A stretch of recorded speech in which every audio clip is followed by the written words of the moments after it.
So I have had the virus over the last week and a half. If my voice sounds rough, if it sounds nasally, if the presentation is slow, that's the reason why. This is the first time I've been in the presenter chair for over 2 weeks, so please bear with me. But let's talk about this beautiful watch.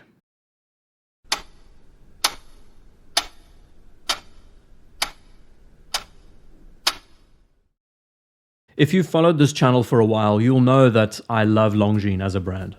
It's one of my favorites. A maker with a rich history of unique and outstanding models that is never afraid to pull inspiration from their past and commit to using these original designs. It's a manufacturer that offers a broad range of pieces and it's hard to put them into a box. They underpromise and they overdeliver when it comes to quality and attention to detail. And the Heritage Collection is an example of a family of pieces that managed to stand head and shoulders above their rivals. If I was to start again in this hobby, sell everything and reset my collection, Longines would probably be the first luxury watch brand that I would approach. So the watch in question, the Spirit ZuluTime, a favorite watch release of the year for me. It seems to have also, in a very short period of time, become a fan favorite, and it's taken the watch community by storm. And for a lot of good reasons. Why do I like this watch so much? If given the opportunity to conceptualize a watch that glorifies the GMT complication and the aesthetics that go with it, this is pretty much exactly how I would have approached it. So with that said, you can hear that this is going to be a biased opinion because the design I simply adore. And if I was to sum up my thoughts around the Longines Spirit ZuluTime into a sentence, I would say that this is the true vision of a GMT watch. The Spirit collection has been a great success, beginning originally with just a standard time and date variant with a steel case, evolving to the Spirit Titanium. Then we saw the Spirit Chronograph, which also offered many features and details belonging to 1940s Longines pieces, and now the sudden arrival of the ZuluTime, which caps off these features and creates a much more balanced and well-rounded result, managing to capitalize off the insane demand for a GMT watch. So let's talk about it very quickly. It seems like any brand worth its salt today has a GMT watch or has just recently brought one out. Whether it's a GMT complication or a dual time, all the big brands want a piece of the action. The factors that help differentiate between what makes a good GMT and what doesn't is the complication, its overall aesthetic, its function, its purpose, how well does it utilize this complication. When looking at the piece, its first impressions, does it scream that it has this multi-time zone feature? One thing about the GMT that some brands struggle to do is capture the identity of the brand while at the same time communicate its function across. And with a handful of pieces, I think some of the most notable ones at the moment, the Tudor Black Bay Pro, the latest offerings from Grand Seiko, and this new Spirit ZuluTime release, all three manage to do the same thing. They define the brand that they belong to, while at the same time having unique design DNA that belongs to the individual watch. If we look to the design inspirations of the ZuluTime, what is it about it that works so effectively?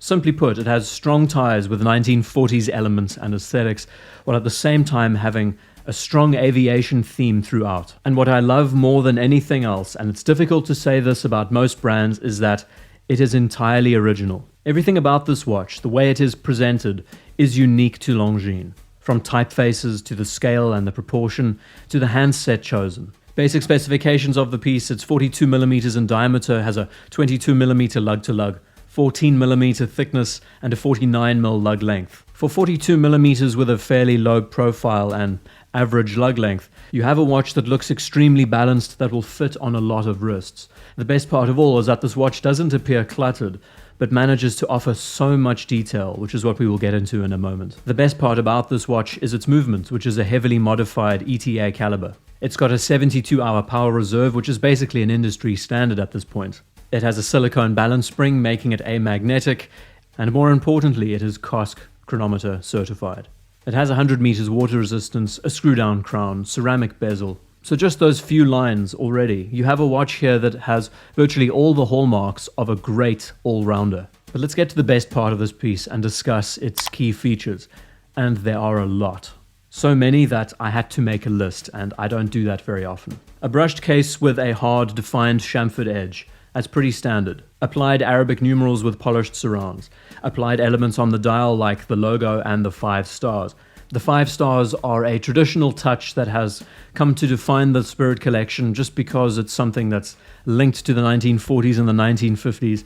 It was always seen as a standard of these watches, with the highest chronometer certification to receive these 5 stars. On a few of these models, they get gilt application.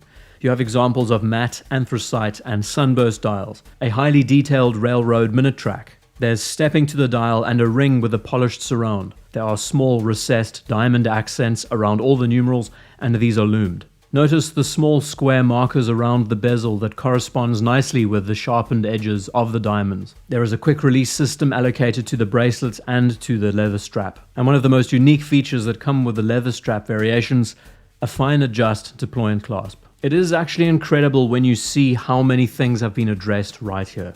And this is what I like to look at when I think of luxury, when I think of that attention to detail and quality that so many brands seem to shirk today. I enjoy the fact that this piece manages to offer you everything and more, and it gives you this idea that they are not cutting corners. They are wanting this watch to signify the importance of an occasion, of a moment in Longines history.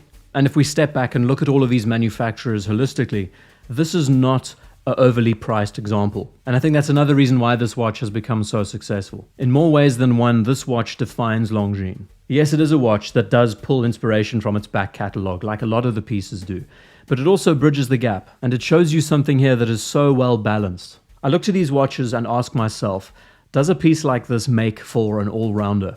The GMT watch today can be seen as the ideal all-round watch, because it gives you the added details as well as features like a date complication and the idea of being able to set a second time zone. But then when you look to what else this watch offers, the asterisks beyond that, the fully applied Arabic numerals, ceramic bezel, sapphire crystal, great water resistance on top of that, the impression it gives you as a daily companion. Bearing in mind also that it manages to blend this aviation theme with a functional sports watch. It is a knockout example from the brand, and I think it doesn't take an expert or someone experienced in this field to look at this watch and not appreciate what it does. If ever you needed an excuse to go out and look at a Longines watch, this is a brilliant example. There is this fantastic intersection here. If I did not own the Big Eye, and I've been looking for a GMT watch, this would be the ideal piece for me.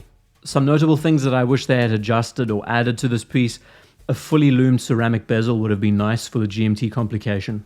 I would have also preferred to have seen a polished window around the date complication. And then when we look to the clasp on the bracelet, I would have liked to have seen a proper micro-adjusting system. But the piece that stands out to me the most is the full blue configuration on a blue leather strap with that deployant. It's so good to see innovations in that area, especially when we look to the deployant, and I hope it's available for all of us. Let's try and break this watch down to its core essentials and its basics. It's a GMT complication watch that has a cost chronometer certification.